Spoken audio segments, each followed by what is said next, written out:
madaxweynaha maamul goboleedka Jubbaland ayaa isna waxa uu soo gaaray magaalada London halkaasi oo uu kaga qayb galayo shirka arrimaha Soomaaliya ee magaaladan ka furmi doona. Maxamed Daacad ayaa faafahinta warkaasi inoo haya. madaxweynaha dowlad goboleedka Jubbaland mudane Axmed Maxamed Islaam Axmed Madoobe iyo wafdi ballaaran oo hogaaminayo ayaa ka soo degay gigida diyaaradaha Heathrow Airport ee magaalada London waxaana kaga hortagay garoonka diyaaradaha Heathrow Airport ee magaalada London xubno uu hogaaminayo gudoomiyaha jaaliyadda Jubbaland mudane Cabdirashiid Daahir Axmed ugu horeeyna waxa uu uga mahad celiyay dadkii ka soo qayb galay soo dhaweynta madaxweynaha Jubbaland mudane Axmed Maxamed Islaam Axmed Madoobe. Bismillahir Rahiim dhamaan jaaliyadda UK aad iyo aad baad u salaamantihiin halkan waxaan ku soo dhaweynaynaa madaxweynaha maamul goboleedka Jubbaland iyo waftiga uu hogaaminayo Sheekh Axmed Maxamed Islaam waxaan ku leenahay ku soo dhawow welcome to London waa caasimadda waddanka UK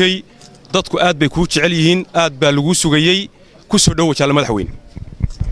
بسم الله الرحمن الرحيم وبنستعين على أمور الدين والدين صلى الله على سيدنا محمد وعلى آله وصحبه أجمعين. السلام عليكم ورحمة الله وبركاته. waxaan idinka mahad celinayaa iyadoo waqti qaboon aad inaad ku jirtaan soo jeedka xalay iyo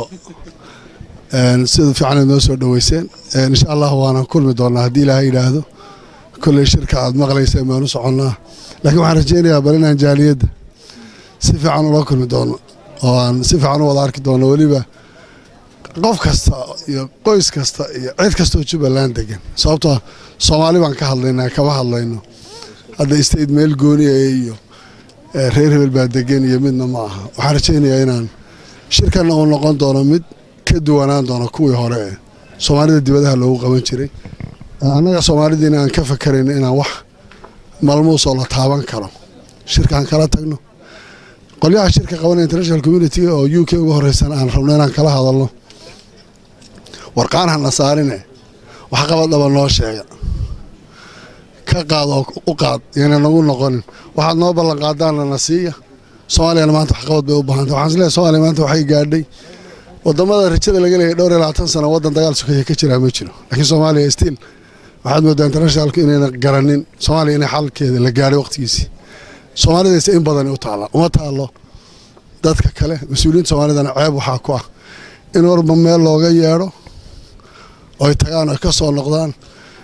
wixiina ay iska noqoto sidii hore ay u mari jirtay oo kale waxaan isku daynaa imaana waxna taraan